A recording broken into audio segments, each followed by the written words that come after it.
கடலை மாவும் புர்ஜி பண்ண போகிறேன். அதுக்கு 1/4 கப் கடலை மாவு எடுத்துருக்கேன். அது நல்லா வறுத்துக்கணும் வாசம் வர வரைக்கும்.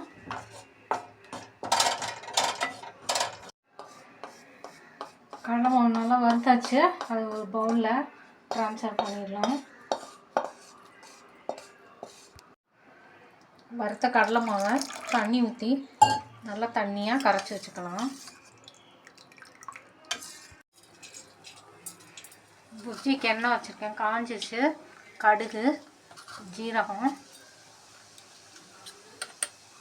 மஞ்சள் பொடி 1/4 ஸ்பூன், பெருங்காயம், கருவேப்பிலை, பொடியாக நறுக்கின வெங்காயம்,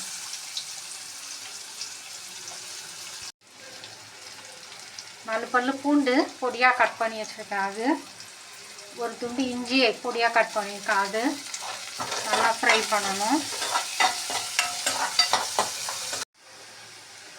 பொடியாக கட் பண்ண தக்காளி,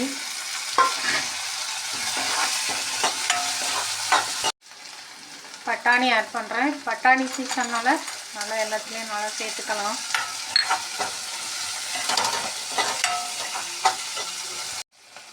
தனியா பொடி 1 ஸ்பூன், மிளகாய் பொடி 3/4 ஸ்பூன், தேவையான சால்ட்டு நல்லா மிக்ஸ் பண்ணிடலாம்.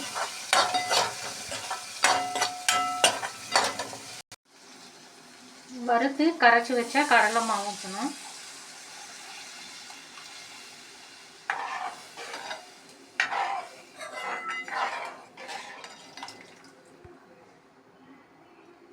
கலந்துட்டே இருங்க. அடி பிடிக்காம நல்லா மிக்ஸ் பண்ணிகிட்டே இருங்க.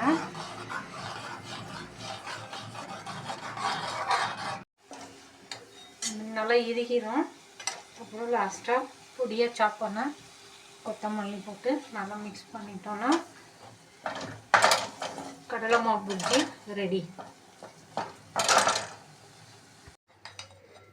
கடலை மாவு புர்ஜி சர்விங் பவுலில் ட்ரான்ஸ்ஃபர் பண்ணுறேன். சர்வ் பண்ணுறதுக்கு ரெடி.